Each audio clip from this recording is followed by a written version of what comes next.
The CBS Radio Mystery Theater presents...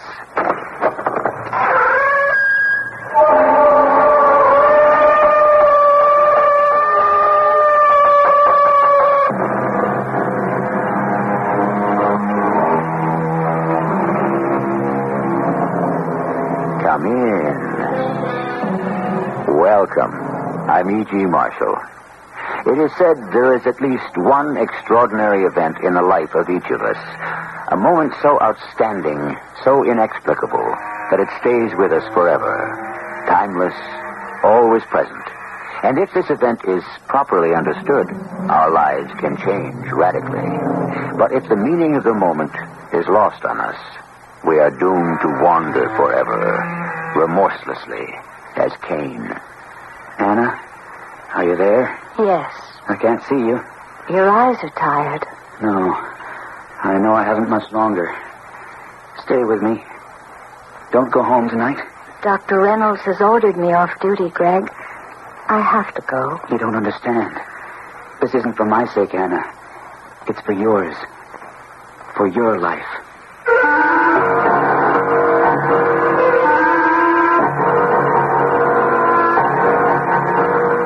Our mystery drama, The Pilgrim Soul, was written especially for the Mystery Theater by Percy Granger and stars Carol Teitel. I'll be back shortly with Act One. Did you know that Goodyear services cars? I didn't know that. Lots of people don't. Say Goodyear, they'll say tires almost every time. Good for them. Yeah, well, how do we tell them Goodyear services cars? Why don't we tell them about the limited warranty? The what? Tell everyone that if you get your car serviced at Goodyear, the service and parts are backed by Goodyear with a warranty good for 90 days or 3,000 miles. Or which? Whichever comes first. Oh. And if the work isn't done right, and you're more than 50 miles from where you got it serviced, you can take your car to any of over 1,500 Goodyear service stores, and they'll redo it at no charge. Say, that's a great deal. Yep. Look, I thought you said you didn't know Goodyear services cars. I didn't. I must have read it somewhere. Well, where would you read that? Probably in my warranty. Oh, yeah. Smooth out your rough-running engine with a tune-up at your Goodyear service store for... Had discussed the president's hope to also evacuate tens of thousands of South Vietnamese whose lives might be endangered by a communist takeover. Senator Case said that there was agreement that this could be done only as part of a general agreement that would involve North Vietnam. The Attorney General today described the 50,000 whose lives might be endangered as past and present U.S. government employees, Vietnamese officials whose cooperation is necessary for evacuation of Americans, and those who have, for political reasons, alienated the communists. Yes, and you, the hero or heroine of the hour. For less than you think, your guests can enjoy outstanding luxury in the beautiful Chicago City Center, renowned for its award-winning architecture and old-world service. There's an array of delightful banquet and party rooms, from charming hospitality suites to the magnificent Galaxy Ballroom for 800 or more. From drinks and hors d'oeuvres to a 7-course feast, Carl and his staff will make sure everything is just right. All you have to do is enjoy the party and take a few bows. Phone Carl Krupa now at Chicago City Center, 440-4130. Chicago City Center, on Ohio between Michigan and the lake, 440-4130.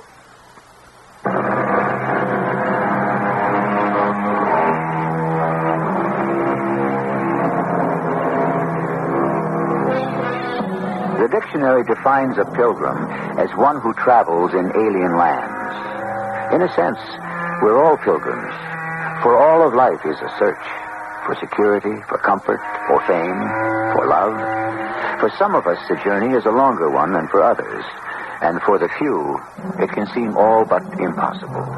A confusion of desires exists within.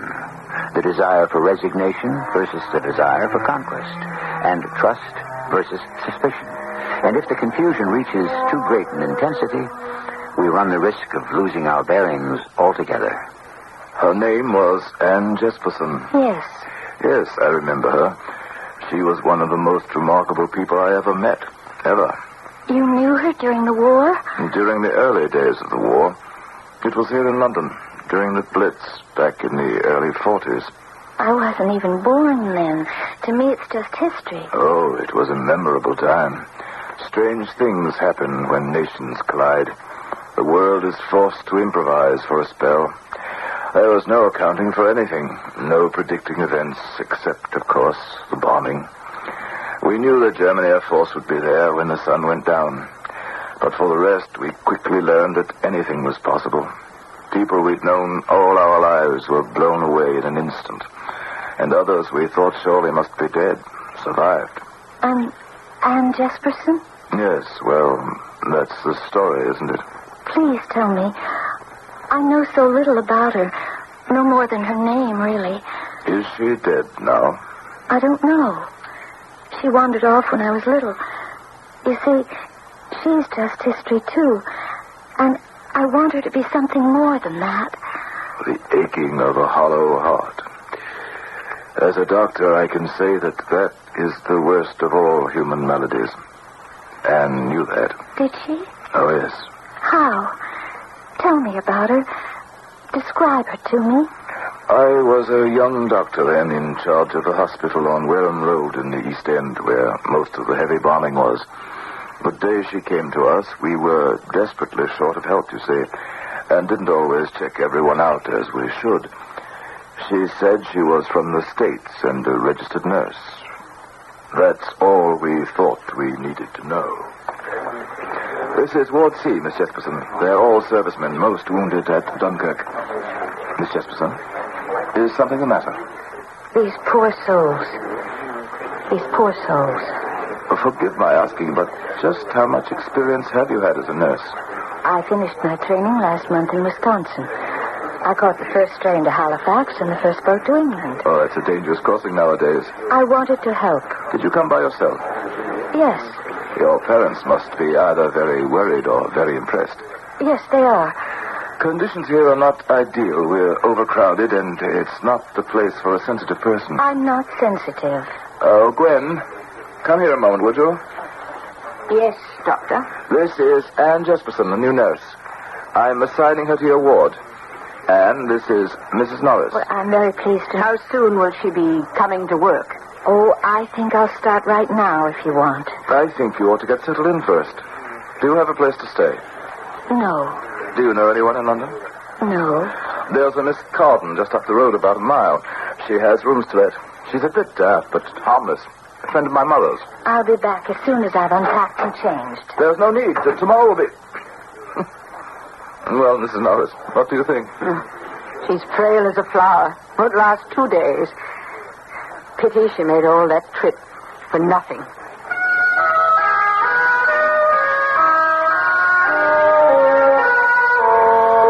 Dr. Reynolds? Oh, of course I knew him. Well, come on in. Thank you, Mrs. Carden. Oh, it's Miss Carden, if you please, miss.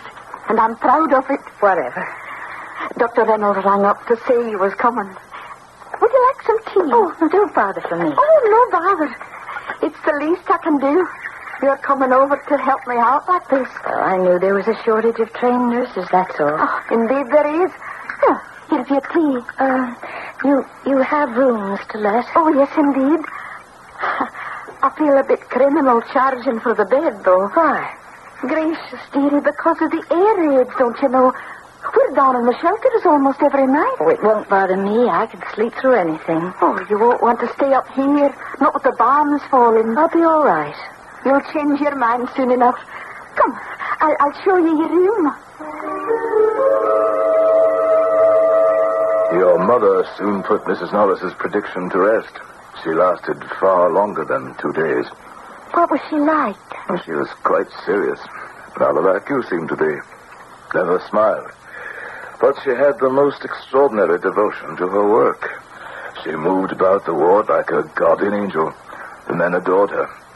In fact, they nicknamed her the guardian angel of Ward C. If she happened to be on duty during an air raid, they rested easier, trusting that somehow we would not be hit. Then my mother really was a good person. I don't know. Her devotion was almost too fanatic.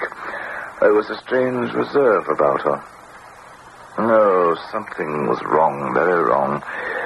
And then, one day, Mrs. Norris took me aside. Dr. Reynolds, that new girl, what nursing school did you say she went to? It was somewhere in Wisconsin, I believe. Why? I can't imagine what they taught her. She is singularly ignorant of some of the most basic procedures. You mean she's clumsy? Oh, no. She catches on almost immediately, but that's not the point. A girl who's been to nursing school would already know how to do these things. But she is useful, isn't she? Oh, men, look at you. A pretty young girl with a serious look on her face, and you're mesmerized. Well, what do you suggest we do? Just something very odd about her. She's either hiding something or she's very disturbed. And it is wartime, and there are spies, and we've nothing to go on but her word about anything. You don't seriously think she's an enemy agent, do you? Well, there's something else. She gets the men to talking. Well, that's splendid. About their units, where they're stationed, how heavy their casualties have been. Oh, I didn't know that. And the look on her face. She seems positively relieved.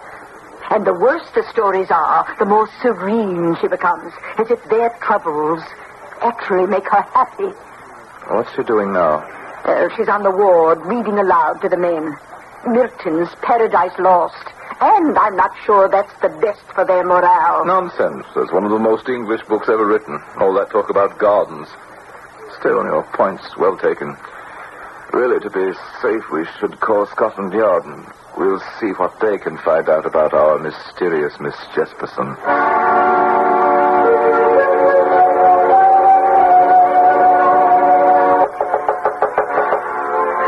Miss Jesperson? Miss J, are you awake? Yes. Oh, goodness, look at you still in your nightgown. Now, throw on a coat and come down at once. We've got to get to the shelter.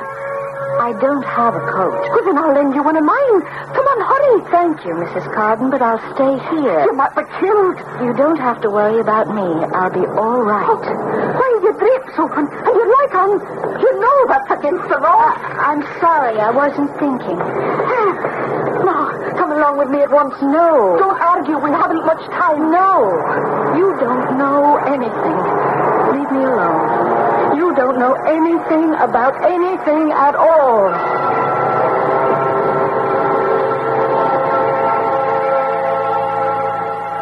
Thus with a year, seasons return.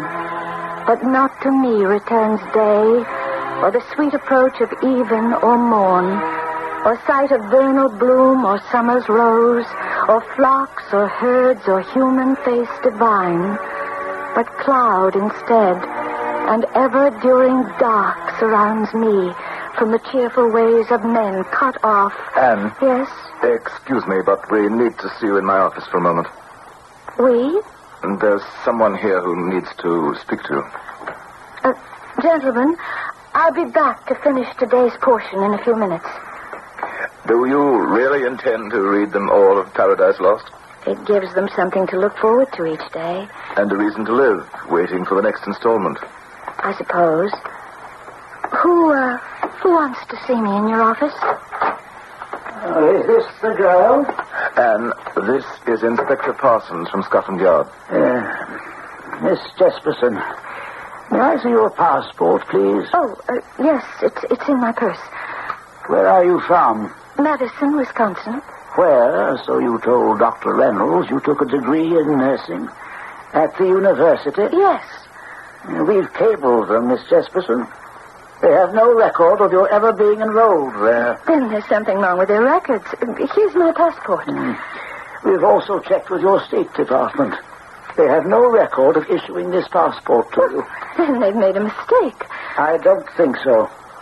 We're at war, miss. Our backs are rather to the wall at the moment, and we tend to get nervous about people who crop up in our midst under questionable circumstances. I came over to help people. I want to help people. You're staying at 37 Wareham Road. Is that right? With Mrs. Carden? Miss Carden, yes. She's reported that you remain in your room during the air raids, and that on 3 occasions she's caught you with your light on and the curtains open. Anne, is that true? Yes. But you're making a target of yourself. Either that or signaling information to other agents of the Third Reich. No. Is that what you think? I'm told you cut quite a figure around the ward here. I don't try to. And you have quite a knack for getting the men to talk about sensitive information, like unit strengths, casualty lists, and morale. I want you to tell us who you really are, Miss Jesperson. Where you're really from. And what your real purpose is in being here. I'm nobody.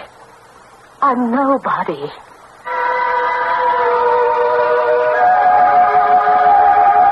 People with private preoccupations tend to make us nervous. They move through life with an aura of focused intent, and we never quite know what they're up to. Their motives can be evil, or harmless, or something altogether unexpected. We'll begin to whittle down the options in the case of Anne Jesperson when I return with Act 2. Long, long ago, the Earth faced the first energy crisis. The loss of its abundant magic. Now read The Magic Goes Away. A stunning new novel of fantasy and imagination by Larry Niven, co-author of the bestseller Lucifer's Hammer. The Magic Goes Away. An illustrated novel to delight your eyes and your mind. Find it before The Magic Goes Away. An Ace paperback special. Skyfall. A massive satellite circles the Earth.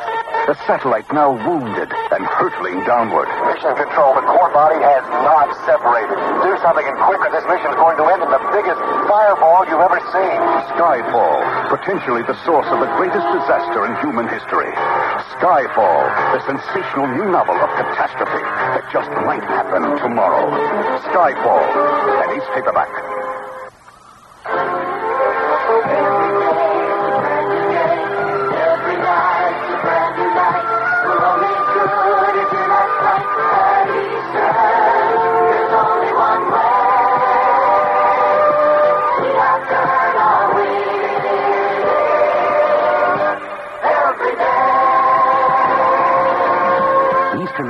Flies to 52 cities from Chicago every day.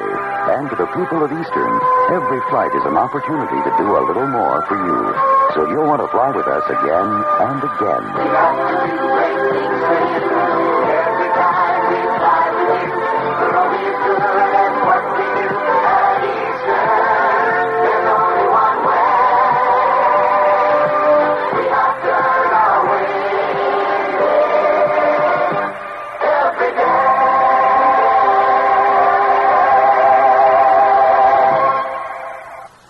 And I'm not sure that's the best for their morale. Nonsense. That's one of the most English books ever written. All that talk about gardens. Still, your point's well taken. Really, to be safe, we should call Scotland Yard, and we'll see what they can find out about our mysterious Miss Jesperson.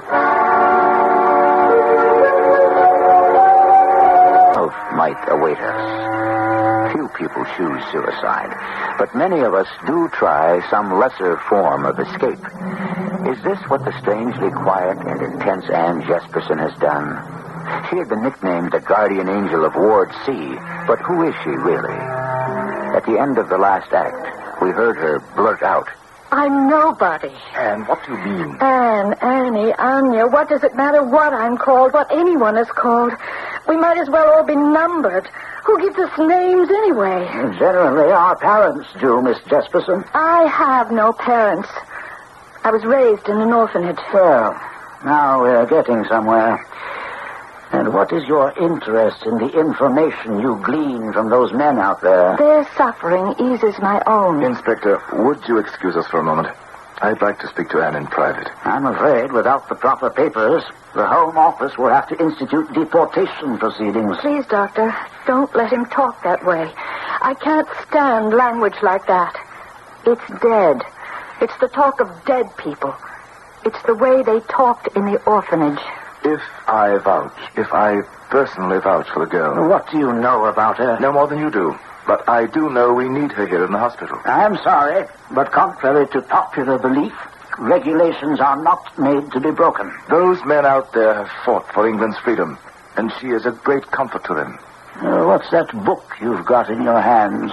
Paradise Lost. She's reading it to the men. Oh? Why? I don't know. The words are beautiful. I think they know it's absurd to listen to poetry in the middle of a war, but they listen because they want to take something with them. They want to hear those words in case they don't. I just want to lose myself in work, Inspector, that's all. All right, Doctor. I'll put her in your custody pending further investigation. But she's your responsibility. Thank you, Inspector. Can I go back to work now? Anne, do you really not go down into the shelter during air raids? That's right. Why? I'm tired when I get home. I need my rest. Why do you leave your light on? I don't know. I forget. Do you want to die? No. Why did you come here, Anne? In the newspapers at home, they described the bombs, the fires. They showed pictures. And that drew you here? Yes. You have no one back home? No. You must have had friends. No one ever taught me how to make friends. You have friends here. It doesn't make sense, Anne.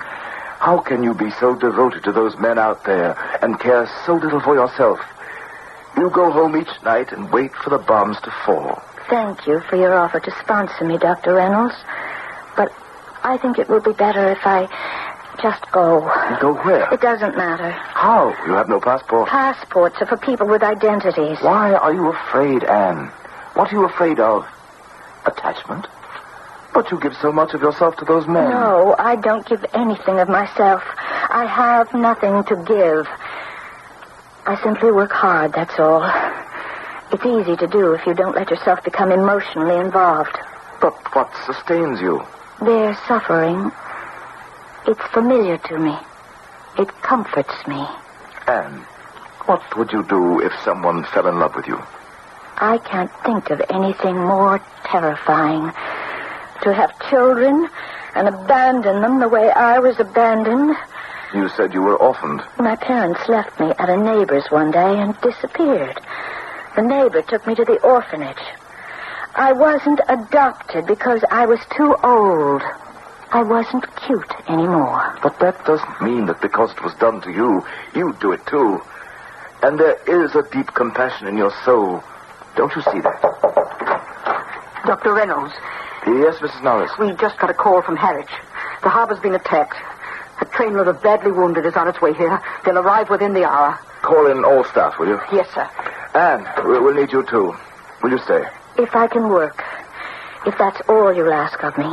Will you start going down with Mrs. Cotton to the shelter at night? I don't know.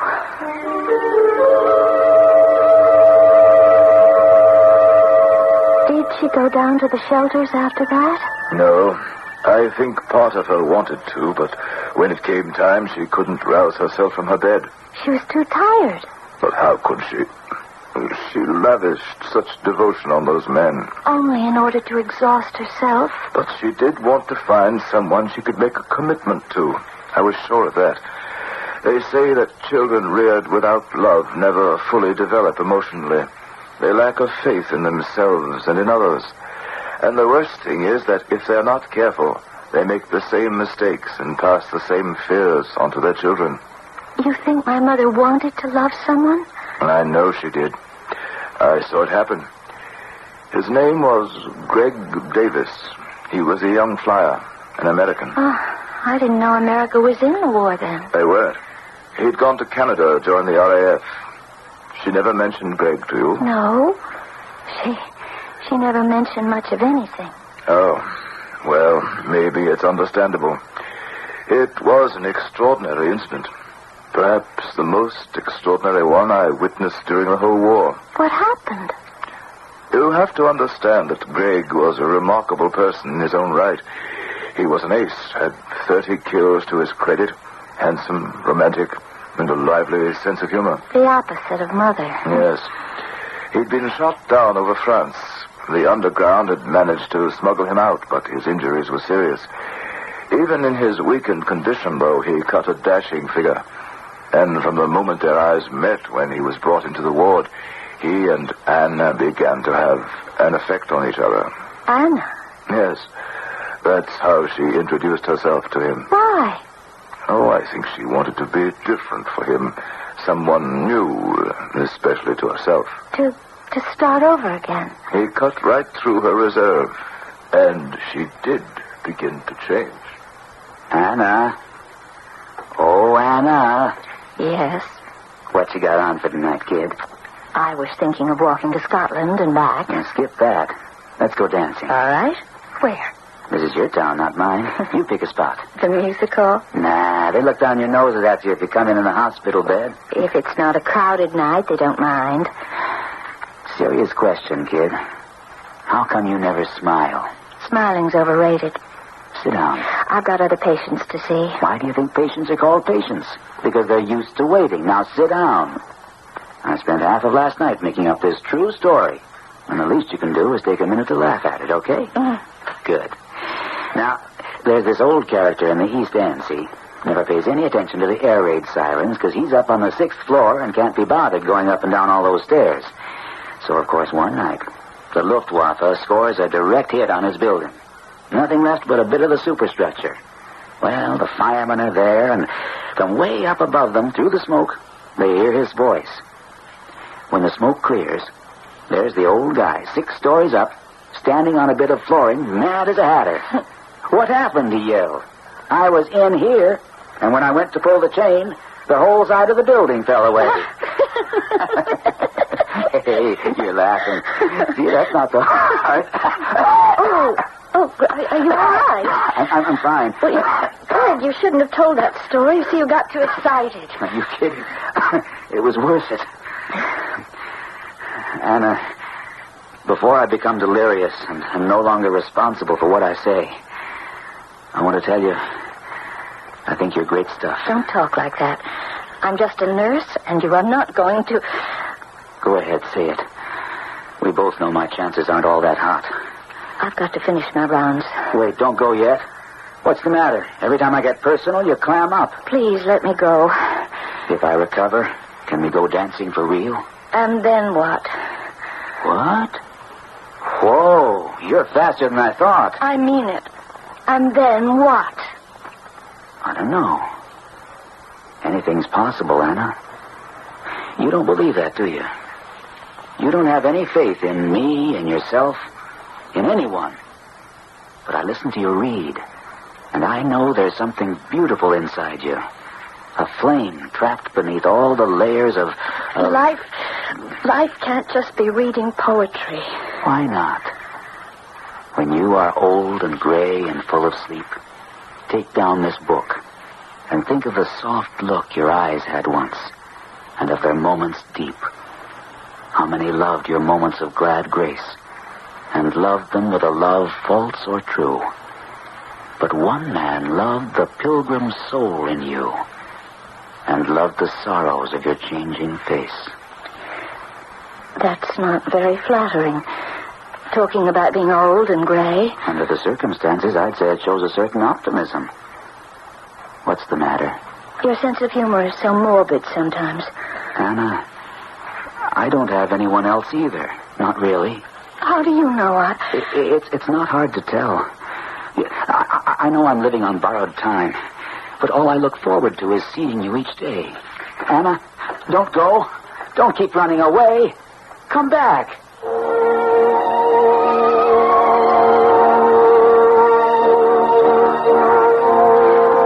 Good evening, Doctor.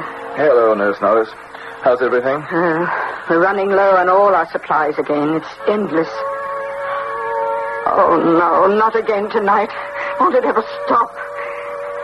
Do you know how much I worry that some night they'll score a direct hit on this hospital? No, none of that. We lead a charmed existence. Good evening, Anne. Hello, Doctor. Nurse Norris, I'm going off now. They're sounding the alert, Anne. Don't you hear? It doesn't matter. No, it does matter. I want you to stay downstairs in the shelter here until the all-clear sounds, and that's an order. All right. Oh, right. Well, that's a switch. Thank goodness you've finally got some sense. There's no point in taking chances. I'm very glad to hear you say that, Anne. Excuse me. Doctor, I need to ask you something. That American pilot, Greg Davis, what are his chances? Of survival? Please, tell me the truth. He's got serious internal bleeding and some infection has set in. If it doesn't reach his lungs, I'd say his chances are at least 50-50. Oh. But they were less than that when he arrived. And every day he lives, his chances improve. Anne, where are you going? Home.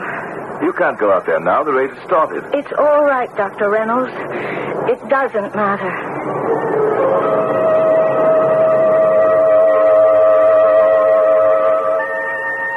So she was still the same.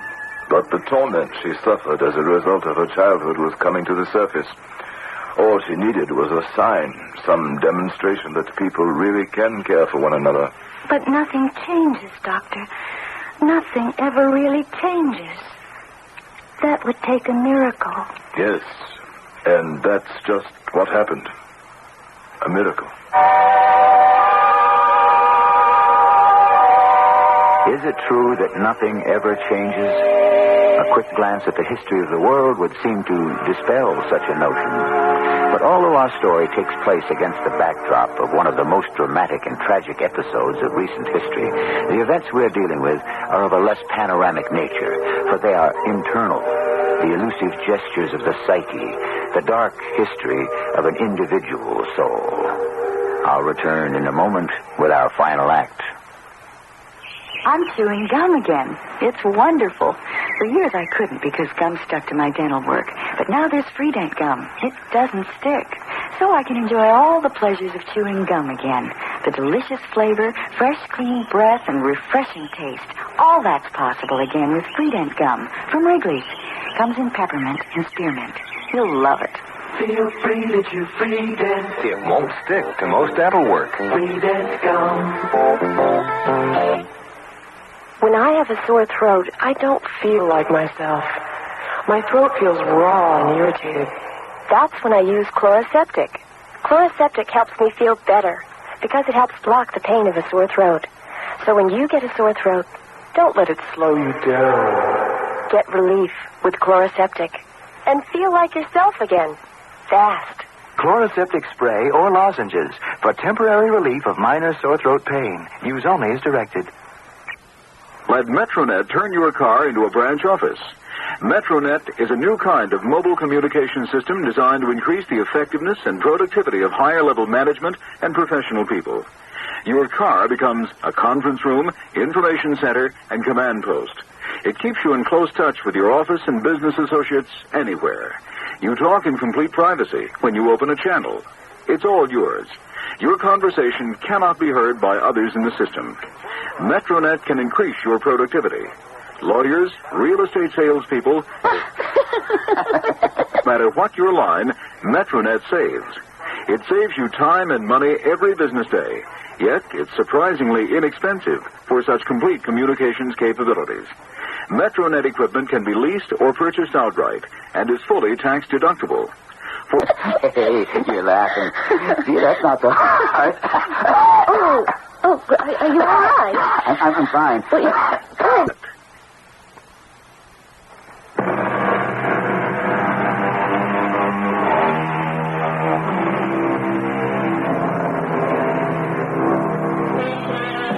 In wartime, most of the focus is on the battlefield. It is easy to overlook the fact that war can put a terrible strain on the fragile web of a relationship between two people. With bombs falling on all sides, who's to say what expressions are sincere and which self-serving? In the shadow of death, how do we separate the honest from the merely sentimental? Caution would be advisable, if only our needs weren't so great. The young pilot continued his struggle for life. It soon became evident to everyone in the ward that it was his feelings for your mother which were keeping him going. And Mother? She loved him. Very cautious and very attentive. But there were certain unmistakable signs. For one thing, she began to stay at the hospital around the clock. She became afraid to leave lest something should happen to Greg. Anna? How are you feeling tonight, Greg? Better. For the first time since they dragged me in here, I think I might just make it. Hey, what's the matter? I was just thinking, when you've recovered, is everything going to change? You're afraid I'll take back everything I've said. I won't, Anna. I promise. You're tired. You ought to go home and get a decent night's sleep. I'm all right. Don't worry about me. That's your favorite phrase. But I do worry about you, no matter how much you try to stop me. I wish there was something I could do to give you faith in me, in other people, once and for all. Oh, here comes Nurse Norris. Anna? Dr. Reynolds and I would like to see you for a moment. Is something the matter? Well, we think you ought to go home for a few hours. No, really, I'm all right. You're exhausted now. Come along. Well, all right. Just one more minute. Of course. I'm sorry, Greg. No, good for Mrs. Norris. You go on now. Go quickly. And listen, when you come in tomorrow, I want you to help me sit up, okay? I'm going nuts lying flat on my back.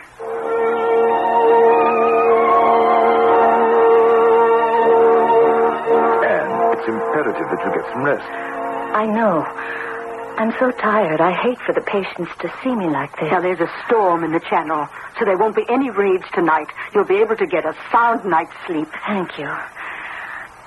You're very kind to me, both of you. Go on now. Oh, will you look in on Greg? Of course. I have this feeling I'm never going to see him. Are all feelings this awful? No.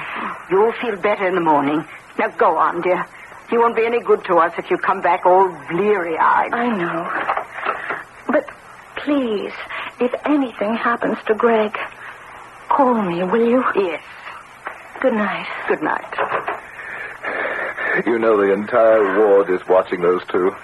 You'd think they all had a stake in the outcome. Well, in a way, they do.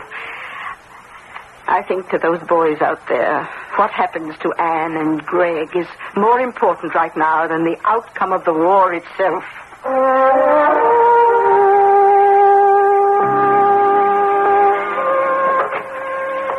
Who's there? It's just me, Mrs. Carden. Oh, my goodness, Anne. I've been worried to death.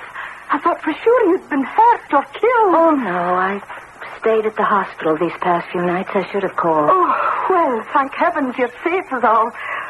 Come on into the parlor and put up your feet. Oh, no. Oh, please, come in and sit for a while. It's no fun sitting here all by myself. Well, just for a moment, then. I'll pour you some tea. Oh, but it must be nearly 3 a.m. Isn't there any time of day you English don't have tea? Oh, not that I can think of. Besides, I cannot get to sleep till I've had my nightly air raid. I get far too nervous and just lie there waiting. Now, there you are, Thank dear. you. I wonder why they're so long in coming this evening. Dr. Reynolds said there's a storm over the channel. Maybe they won't come tonight. Oh, they'll be here. Don't you worry about that. Don't you worry about that. What's the matter? Nothing.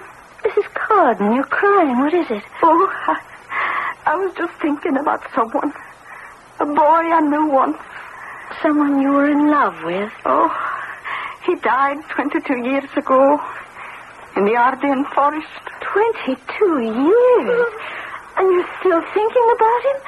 How terrible.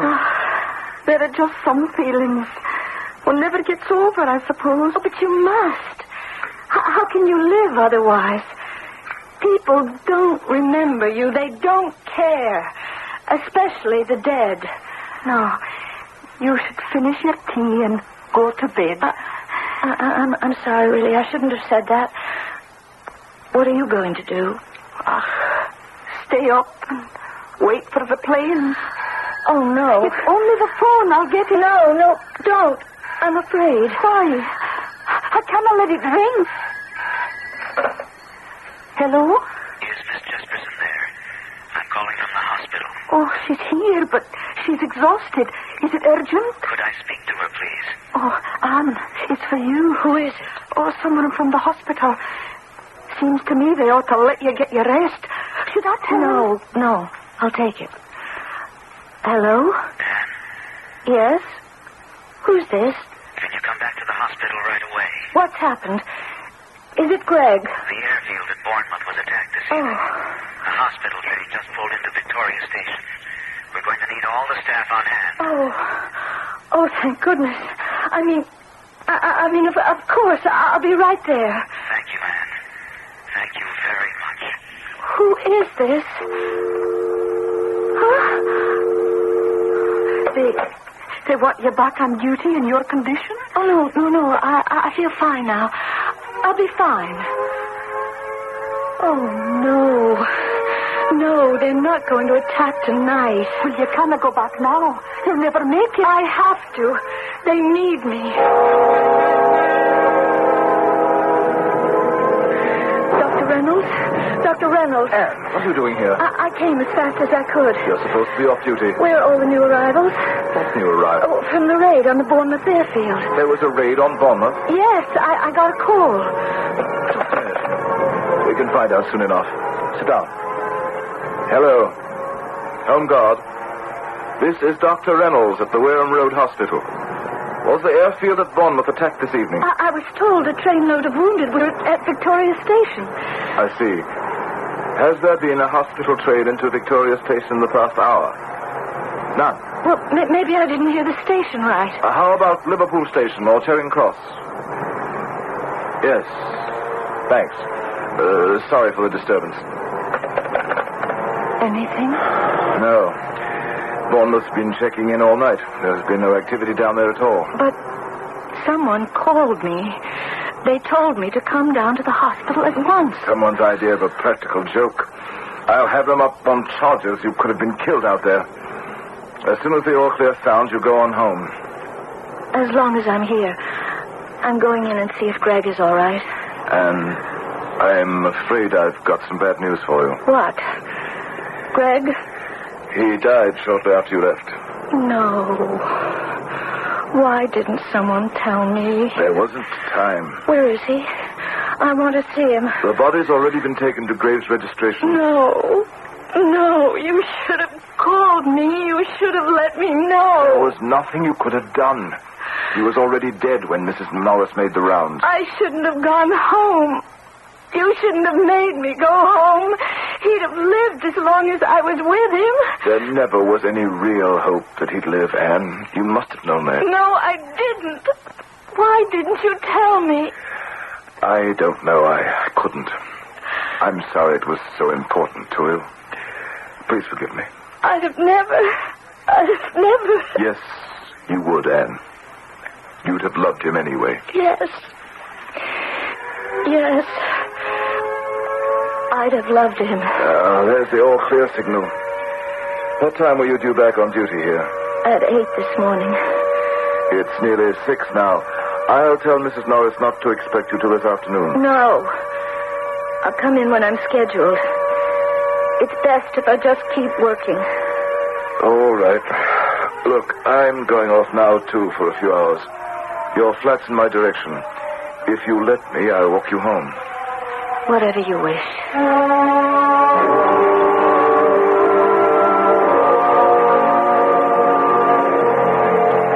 You're still angry with me, aren't you? It doesn't matter. That's your favorite phrase, isn't it? You stopped using it for a while, when Greg was alive. I'm trying not to think about him now. About the fact that I'll never see him again. Doctor, when did Greg die? I mean, what time exactly?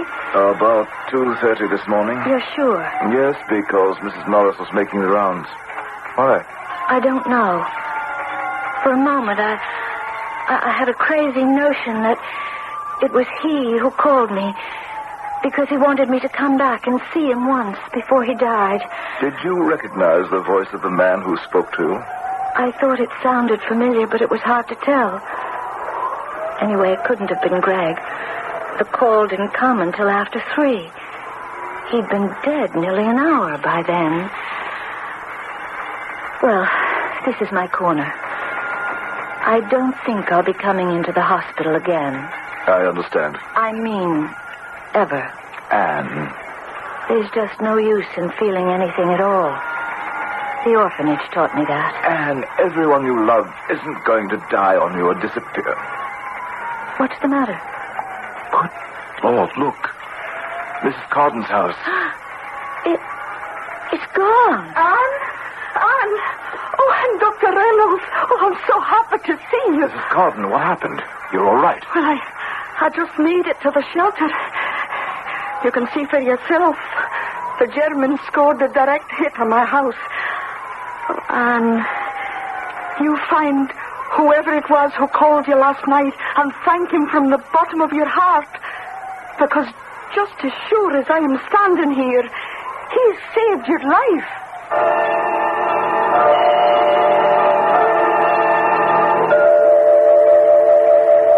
Who did call?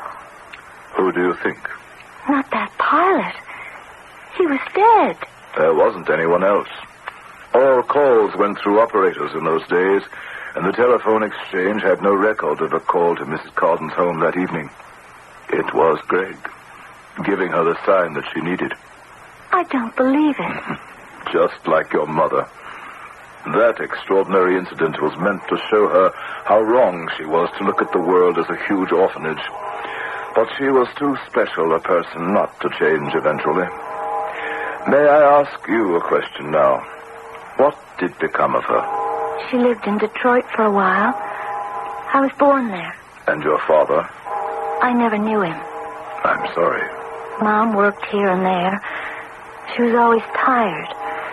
I think she tired herself out on purpose. Yes, I remember. She was always a hard worker. Anyway, one day she disappeared. You mean she abandoned you? She left me with a friend. I was very young. But why? I don't know. She told a friend she was afraid. It was the friend who told me she'd been in London, and she gave me your name. I'm sorry. From the way you talked, I thought Anne was dead. I'm very sorry. There was something very special about Anne. It's too bad things couldn't have turned out better. It's getting late. Wait. You never told me your name. It doesn't matter. That was your mother's pet phrase. Thank you for telling me about her. But won't you stay to dinner? No. I have to go, too.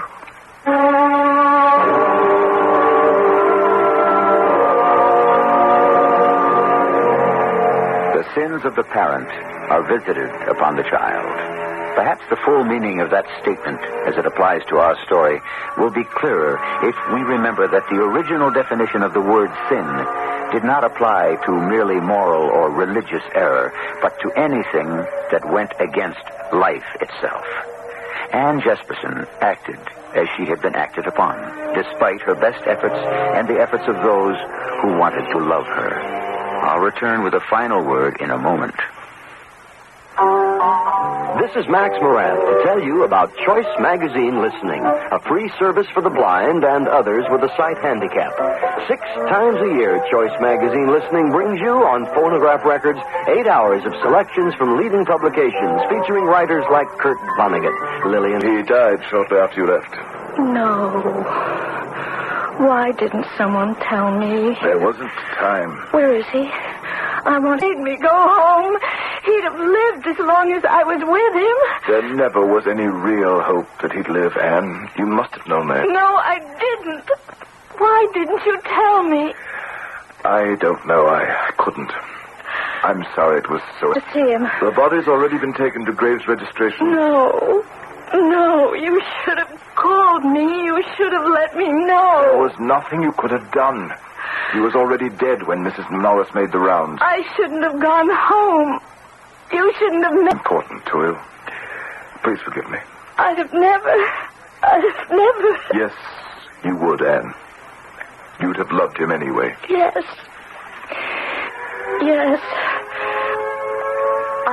We are highly susceptible to influence and suggestion. The mystery is not that people like Anne Jesperson fail, but that so many of the rest of us succeed. For we are all Pilgrim souls. Our cast included Carol Teitel, Gordon Heath, Bryna Rayburn, and Gordon Gould. The entire production was under the direction of Hyman Brown. And now, a preview of our next tale. It could be the old grift, Dad. Huh? The old shell game. 3-card Monte. Only we're being played for the sucker. Hey, I never thought of that. That guy seemed awfully anxious to have me save that warrant. I'm glad you waited, Big Bill. I'm sorry about this. Did you call Washington, Jack? I did. My friend just called me back. It's no con, no swindle. You mean Sir Zafrula's on the level. Well, the Indian Embassy does have a Sir Zafrula Mohammed on the staff. He's not in Washington right now. They say he went south for the winter. What about the diamond in his turban? Yep. What do you mean, yep, Jack? I mean, that guy does wear a diamond in his hat. Turban. The secretary at the embassy said he was quite sure about that. Everyone in Washington knows it. Well, there's one thing we know they don't know in Washington. What's that? Sir Zafrula isn't wearing a diamond anymore. This is E.G. Marshall inviting you to return to our Mystery Theater for another adventure in the macabre. Until next time, pleasant dreams.